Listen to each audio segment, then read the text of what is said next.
खबर बहुत बड़ी है और इस्राएली प्रधानमंत्री बेंजामिन नेतन्याहू के लिए निहायत ही चिंताजनक है।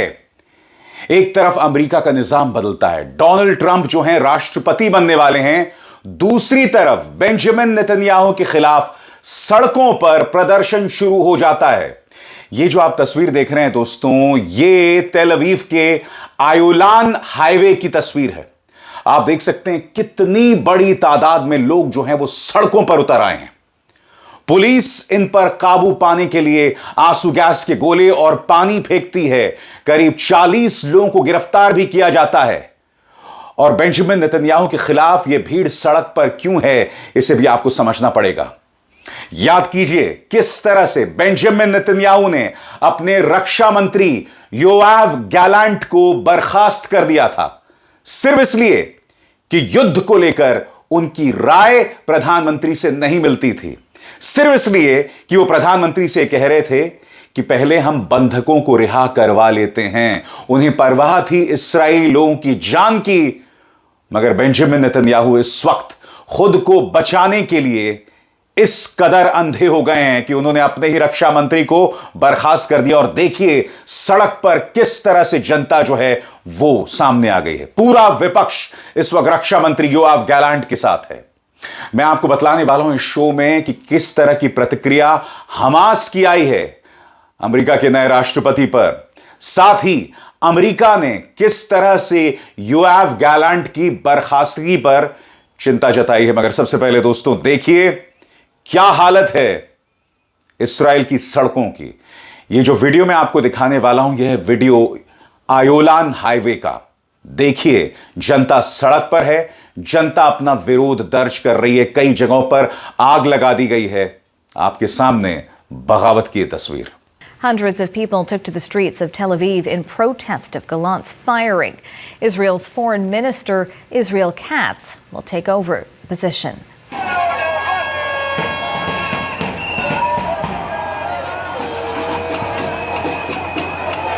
Nowadays, today, we are here and we are out in the streets because we asked Netanyahu not to replace Gallant.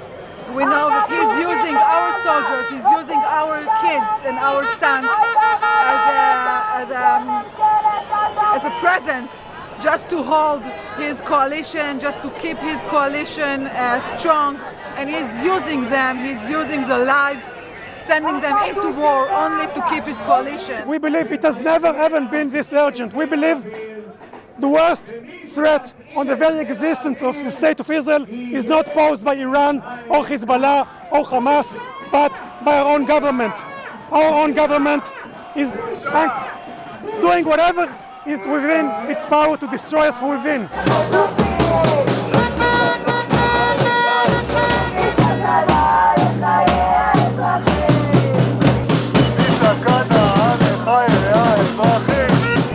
He put us into a situation that endanger all Israel, not only the people in the south and the people in the north. He's endangering all Israel, and we are not going to let him do that. He didn't fire Gallant after the first Gallant night. He will not do it after the second Gallant night. It's time to understand that Bibi has to step down from his office and to let serious people to lead Israel into the problem that he was creating.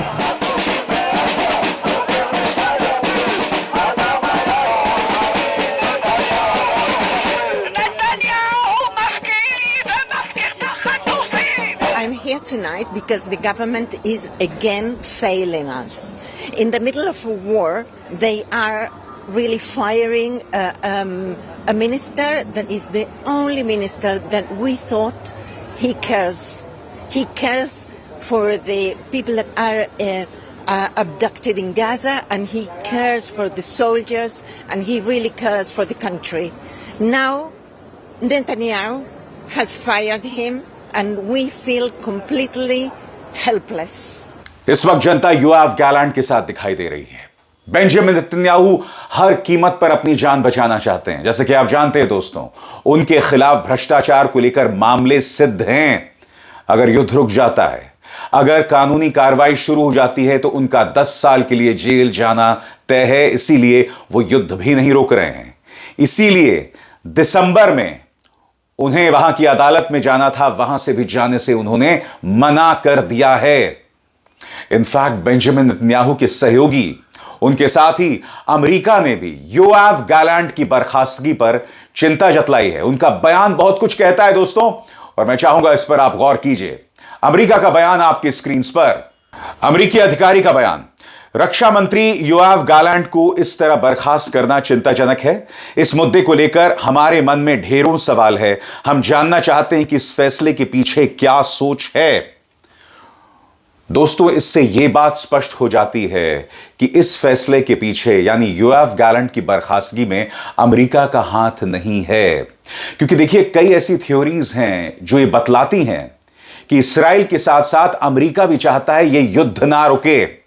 मगर Yoav Gallant की बर्खास्तगी में अगर America रक्षा मंत्री के साथ खड़ा हुआ दिखाई दे रहा है तो ये बहुत कुछ कहता है दोस्तों।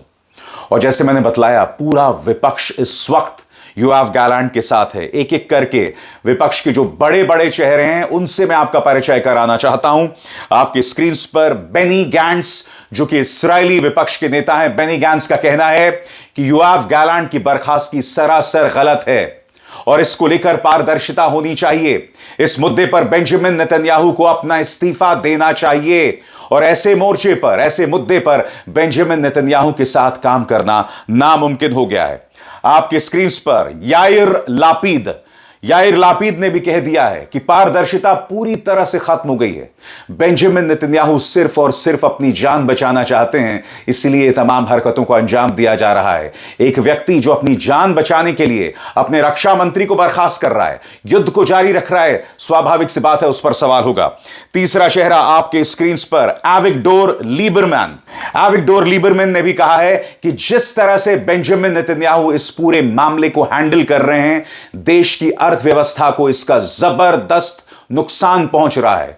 योआव गैलेंट में उन्होंने पूरी तरह से ट्रांसपेरेंसी के, पारदर्शिता के नियमों की धज्जियां उड़ा दी हैं, धता बनाकर रख दिया है। चौथा और आखिरी नाम याइर गोलान। जी हां, ये भी इस्राएल के विपक्ष के नेता हैं। उन्होंने भी हैरत जतलाई है इस पूरे मामले में कि आखिर ये हो क्या रहा है, और उन्होंने कहा है कि जनता को योआव गैलेंट का साथ देना चाहिए क्योंकि अब पूरी तरह से इस्राएल में पारदर्शिता खत्म हो गई है, जवाबदेही खत्म हो गई है और एक आदमी अपना एजेंडा पूरे देश पर थोप रहा है।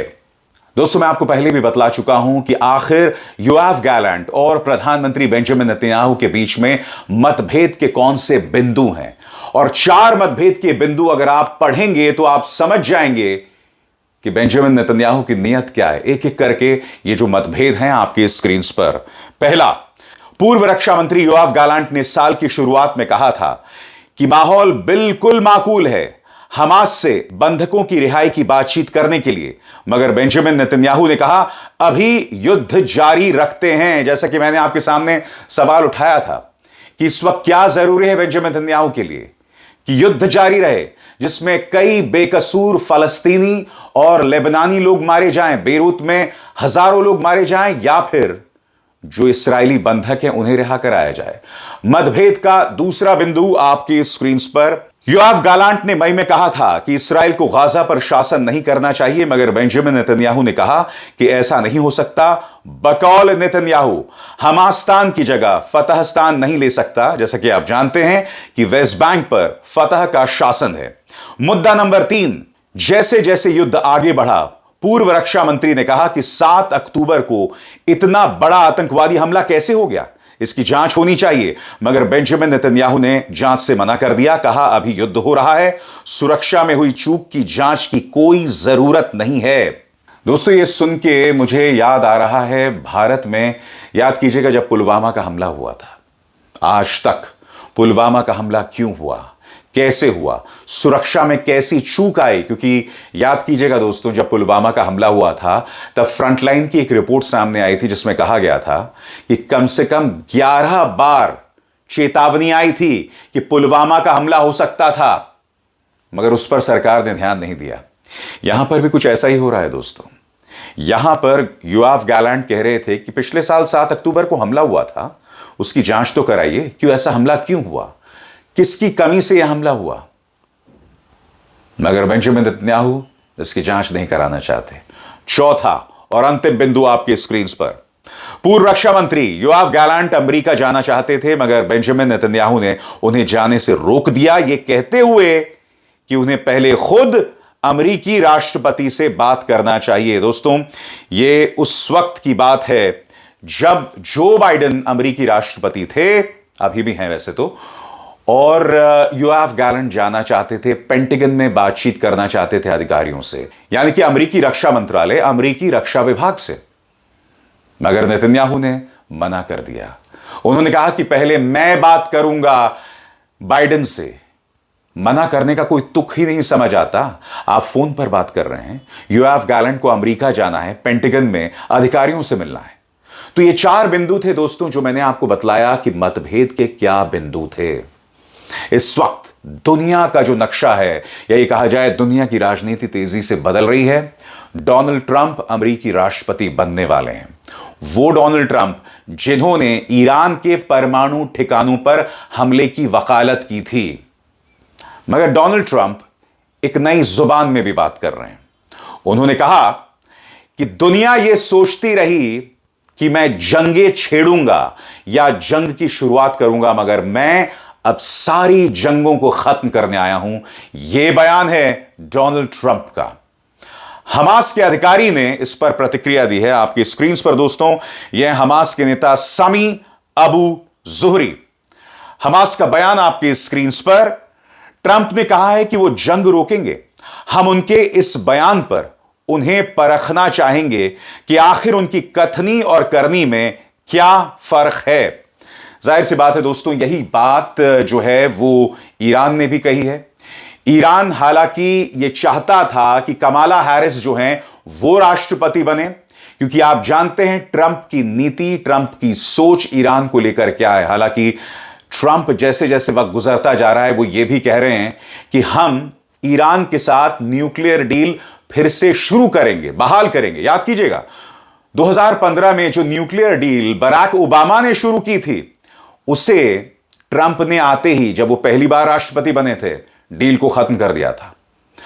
अब उनके तेवर बदल रहे हैं। न सिर्फ तेवर बदल रहे हैं, उन्होंने यह भी कहा है कि मुझ पर यह आरोप लगा है कि मैं जंगें शुरू करता हूं, जंगें छेड़ता हूं, मगर अब मैं तमाम जंगों को, वॉर्स को खत्म करने आया हूं। We defeated ISIS in record time, but we had no wars. They said, he will start a war. I'm not going to start a war. I'm going to stop wars. क्या Trump की इस बात पर विश्वास किया जा सकता है? इसीलिए चाहे ईरान हो, चाहे हमास, ट्रंप के इस बयान को बहुत बारीकी से देख रहे हैं, परख रहे हैं। क्योंकि स्वाभाविक सी बात है दोस्तों, इस वक्त उस पूरे इलाके में सिवाय बेंजामिन नेतन्याहू के, जी हां, इसराइल में भी सिवाय बेंजामिन नेतन्याहू और आईडीएफ यानी इजरायली डिफेंस फोर्सेस के कुछ अधिकारियों को छोड़ दें, तो अधिकतर लोग शांति चाहते हैं। ईरान शांति चाहता है, हमास या फलस्तीनी लोग जो हैं वो शांति चाहते हैं, लेबनान के लोग जंग का सामना कर रहे हैं, 3000 लोग मारे गए हैं, वो शांति चाहते हैं। वहां की औरतें, बच्चे, बुजुर्ग, लोग, युवा, सब शांति चाहते हैं, एक इंसान को छोड़ के। अभिसार शर्मा को दीजिए इजाजत। नमस्कार।